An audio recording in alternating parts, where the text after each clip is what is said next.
The sensor is right back here behind the catalytic converter.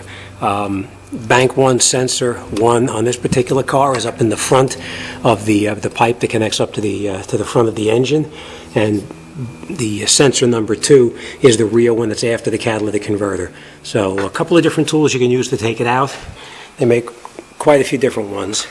You can use a socket that is specifically made to fit around the O2 sensor. You can use a wrench if you can fit a wrench on it. The one I like the best is this one here because it has lots of different angles on it. So let me show you how it works and how to take it out.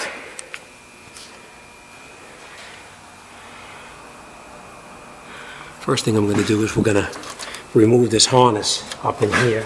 Let me show you. We have to unplug this plug back inside here. So what we're going to do is we're just going to get a pair of needle nose pliers and just squeeze that to get it out. You just squeeze these little tabs together.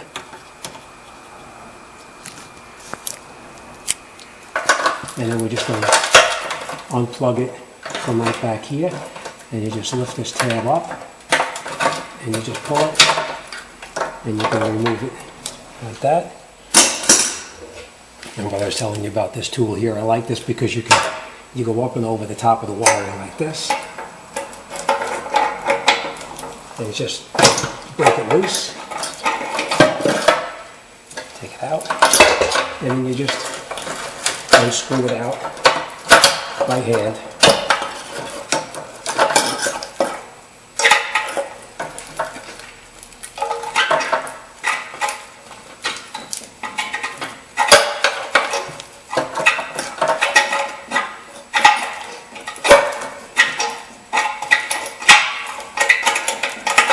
Okay, and that's the old sensor, and we'll get the new one now, and I'll show you how to put that back in right now.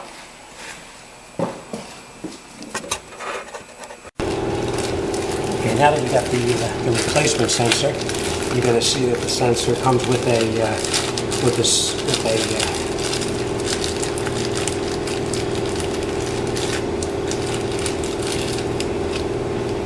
it comes with a little tube of like anti-seize to put on there, and what that does, it makes it a little bit easier for it to be screwed in. So basically you just take the sensor out, take a little bit of the lube that they have and put just a very little bit on the threads. Doesn't have to be a lot, just a little bit. All right, just a little bit on there like that. And then you just put it up inside here. And you screw it in only by hand. You don't put the wrench on it until after you've got it caught. And turn it down all the way as far as it can go. And you just keep rocking it back and forth.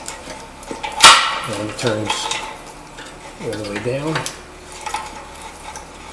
And then once it comes in contact with the exhaust, you just put your tool back on it, whichever one you choose to use, and you just snug it down. Doesn't have to be real tight. You just have to compress that washer that's on there.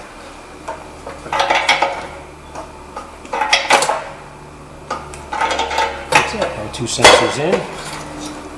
And you take your plug, reconnect it to the existing harness, and remember that pin that we took out right there?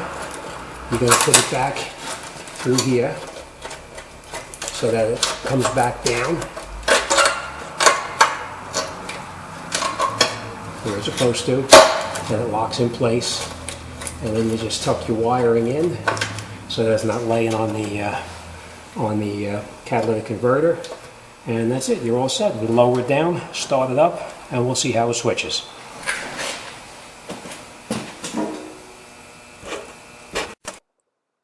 Okay, so now once the repair is done, you can start the car up just to confirm that everything is okay. Now, obviously, the check engine light or service engine soon light is still going to be on. If you have a scan tool and you can go in and you can shut the light off, that would be the ideal situation. But if you don't have the ability or the tool to shut the light off, you can just drive the car for several drive cycles, and the computer in the car will automatically turn the light off by itself if the repair is done correctly and there's no other issues. Now remember, if the light stays on after several drive cycles, then you may have some other problem with the car itself. All right, as always, thanks for watching, and I'll see you guys on the next one.